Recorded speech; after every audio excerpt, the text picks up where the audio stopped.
আসসালামু আলাইকুম। হাসান একাডেমির আরেকটা ভিডিওতে আপনাকে স্বাগতম। আমরা আজকে আলোচনা করব বীজগণিতের।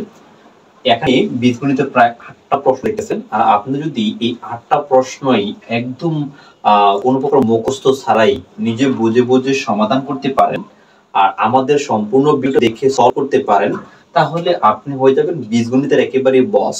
আসুন তাহলে শুরু করি। তাহলে শিক্ষার্থী বন্ধুরা, এখানে দেওয়া আছে x এর মান।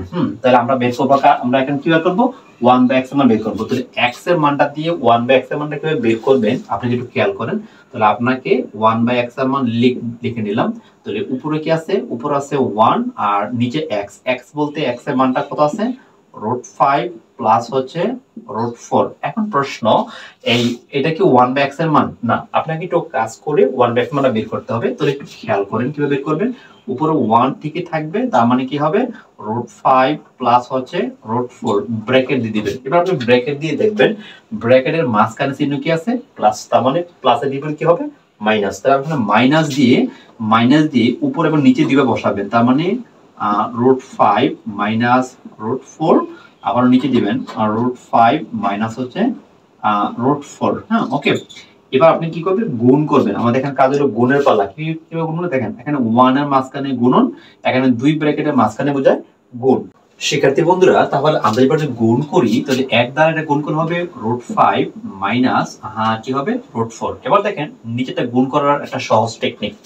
মাঝখানে গুণ বোঝায়, তাহলে √5 এই ব্র্যাকেট একটা, এই ব্র্যাকেট একটা, গুণের সময় একরকম দুটো হলে পাওয়ার হয়। তাহলে এখানে √5 কটা হয়? দুইটা। তারপর আপনি লিখবেন √5 স্কয়ার, তারপরে এই চিহ্নটা গুণ হবে, প্লাসে মাইনাসে কি হয়? মাইনাস। √4 কটা হলো আমাদের মোট? √4 আমাদের দুইটা। স্কয়ারটা কাটা, স্কয়ারটা কাটা। তার মানে আমি যদি একটা আরো বৃদ্ধি করে করি, তাহলে কি রইলো?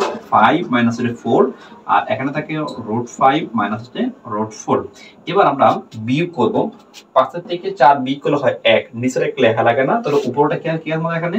√5 মাইনাস √4। দেখেন আমরা কিন্তু আগে বলছিলাম x এর মান, তারপর পার করছি 1/x এর মান। এটাও যদি অঙ্ক করতে বলে আপনাকে এভাবে অঙ্ক করে দেখাইতে হবে। এখন প্রশ্ন, যদি এটা টিক মার্ক আসে, যদি আপনাকে বলে x এর মান যদি √5 প্লাস √4 হয়, তাহলে 1/x এর মানটা কত? আপনি সহজে একটা শর্ট টেকনিক জেনে নেন। যদি x এর মানটা যেটা হয়, মানে 1/x এর মানটা মাঝখানে চিহ্নটা চেঞ্জ করে দিলে হয়ে যাবে। যদি x এর মানটা হয় √5 প্লাস √4, তাহলে 1/x মানে হবে √5 মাইনাস √4। দেখেন √5 মাইনাস √4। তাহলে আশা করি আপনি 1/x এর মানটা কেমনে বের করবেন এবং শর্ট টেকনিকে এটা উত্তরটা কিভাবে বের করবেন বুঝতে পেরেছেন। শিক্ষার্থী বন্ধুরা, আমাদের 2 নম্বর প্রশ্ন ছিল x প্লাস 1/x এর মান কত? মানে x এর মান দেওয়া আছে, 1/x এর মান দেওয়া আছে, তাহলে আমাকে x এবং 1/x এবার যোগ করে এই দুইটা মান একলগে যোগ করে বের করতে হবে।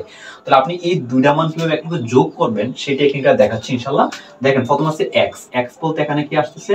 √5, তারপর আছে প্লাস, আর আছে কি আছে? √4। এটা হচ্ছে x এর মান, তারপর চিহ্ন কি আছে? প্লাস। এটা ব্র্যাকেট দিয়ে দিবেন। 1/x এর মান হচ্ছে √5 মাইনাস হচ্ছে √4, এটা ব্র্যাকেট দিবেন। এবার আপনি ব্র্যাকেটগুলো উঠিয়ে দিবেন। হ্যাঁ, তো লিখে লিখবেন √5 প্লাস হচ্ছে √4 প্লাস হচ্ছে √5। এবার এই চিহ্ন গুণ করবেন, প্লাসে মাইনাসে মাইনাস হচ্ছে √4, মাইনাস আর √4 এটা প্লাসে কাটা। তার মানে যোগের সময় কিন্তু পাওয়ার হবে না, যোগের সময় 2 সামনে আসবে। তাহলে √5 যোগের একটা, তাহলে একরকম কটা? দুইটা, তাহলে 2 সামনে আসবে আর আছে √5। যদি এটা প্লাসের বলে তাহলে এভাবে হবে। আর যদি মাইনাসের বলে তাহলে কিভাবে করবে? মাইনাসের, যদি মাইনাসেরটা বলে তাহলে দেখেন আপনি লিখবেন x মাইনাস 1/x, মানে দুটো যদি মাইনাসের করতে বলে তাহলে আগে বসাবেন x এর মানটা। তো x এর মান হচ্ছে √5 প্লাস হচ্ছে √4। হ্যাঁ, আর মাইনাসের মাইনাস, আর 1/x এর মানটা কি আসতেছে?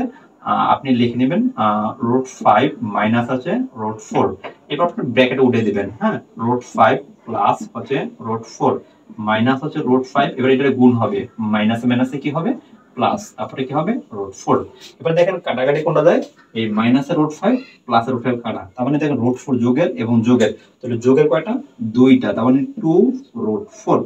দেখছেন যদি যোগ করি, দুটোটা যোগ করি তাহলে হয় 2√5, আবার দুটো যদি বিয়োগ করি তাহলে হয় 2√4। আশা করি আপনি এই যোগের এবং বিয়োগ কিভাবে করবেন আশা করি বুঝতে পেরেছেন।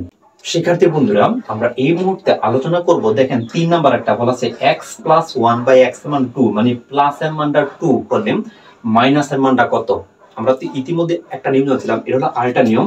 যদি আপনাকে কোনো প্লাসের মান দেওয়া থাকে, আপনাকে বললে মাইনাসের মান বের করতে হলে কিভাবে বের করবেন দেখেন। তো আমরা এখানে প্লাসের মানটা নিয়ে নিলাম, মাইনাসের মানটা বের করবো। তাহলে আমরা যেহেতু মাঝখানে ইকুয়াল দেওয়া আছে, প্রথমে ভাগ দেব, সেম লিখে নেব x plus 1/x equal to. এবার আমরা এই উভয়পক্ষকে বর্গ করব, উভয়পক্ষকে স্কয়ার দেব, বর্গ। এবার আমরা কি করব, এটাকে প্লাসটাকে কি করব, মাইনাস করব। প্লাসকে মাইনাস কিভাবে করব একটু দেখেন, খেয়াল করেন। তাহলে আমরা এখানে প্লাসকে মাইনাস করব, আপনি এবার ব্র্যাকেট দিবেন, এখানে প্লাস আছে, প্লাস না দিয়ে এখানে মাইনাস হয়ে যাবে 1/x। তাহলে ভিতরে মাইনাস, আমাদের সূত্র প্রয়োগ করতেছে, ভিতরে মাইনাস হলে বাইরে কি হবে, প্লাস। আপনি একটা জিনিস মাথায় খেয়াল রাখবেন, এইটার উপর লাইন দেখেন, শব্দের উপরে স্কয়ার কয়টা, একটা। যদি শব্দের উপরে স্কয়ার একটা হয় তাহলে সূত্রে 4 নামবে, আর যদি শব্দের উপরে এরকম স্কয়ার দুইটা হয় তাহলে সূত্রে 2 নামবে। একটু মাথায় রাখতে হবে, শব্দের উপরে স্কয়ার একটা হলে সূত্রে 4, আর শব্দের উপরে স্কয়ার দুইটা হলে সূত্রে 2। তার মানে শব্দের উপরে স্কয়ার কয়টা, একটা, এইজন্য সূত্রে 4। তারপরে ab, এই চিহ্নের আগেরটা a, এখানে a বলতে x, চিহ্নের পরেরটা b বলতে 1/x ইকুয়াল, এখানে 2 2 বার 2 দুগুণ হলো 4। আমরা আসলে এবার দেখেন a ডেটা কাটাম, তার মানে আমরা এখানে x ভাগে শুরু হবে, x মাইনাস 1/x ইকুয়াল, এই ইকুয়ালের পরটা লিখলাম, ইকুয়ালের আগে আছে এটা x ছাড়া, এ প্লাস এর পরে কি এটা মাইনাস এর। এবার দেখেন আমরা কিন্তু স্কয়ার এখানে দেই নাই, স্কয়ারটাকে দিয়ে দিলাম। তো আমরা কিন্তু বাদ করব শুধু প্লাস x মাইনাস 1/x এর মান, কিন্তু এখানে আমাদের স্কয়ার সহ আছে। তো এই ইকুয়াল আগে স্কয়ার, পরে গুলো কি হবে রুট, মানে ইকুয়ালের আগে শুধু আমরা x মাইনাস 1/x রাখলাম। দেখেন ইকুয়ালের ইকুয়াল, ইকুয়ালের পরে 4 এর 4, ইকুয়াল এটা প্লাস এর, পরে এটা মাইনাস এর, ইকুয়াল আগে স্কয়ার, পরে কি কিসে রুট। এবার দেখেন আমরা এখানে একটা বাড়াই করি, x মাইনাস 1/x ইকুয়াল, তার মানে রুট 4 থেকে 4 বিয়োগ করলে হয় 0। সুতরাং x মাইনাস 1/x, 0 এর বর্গমূল হলো 0। তার মানে আমরা প্লাসের মানটা থেকে কিভাবে মাইনাসের মানটা বের করলাম, আশা করি আপনারা বুঝতে পেরেছেন। এবার আপনারা এইটা প্র্যাকটিস করলেই কিন্তু আপনি যে কোনো ভাবে যে কোনো মান দিয়ে কিন্তু এই মানটা বের করতে পারবেন। তো আশা করি বুঝতে পেরেছেন। ভালো লাগলে অবশ্যই আপনি আমার চ্যানেলকে সাবস্ক্রাইব করে অল বাটনে ক্লিক করে রাখতে পারেন, একটা লাইক করতে পারেন, একটা আপনার মতামতটা কমেন্ট বক্সে জানাতে পারেন।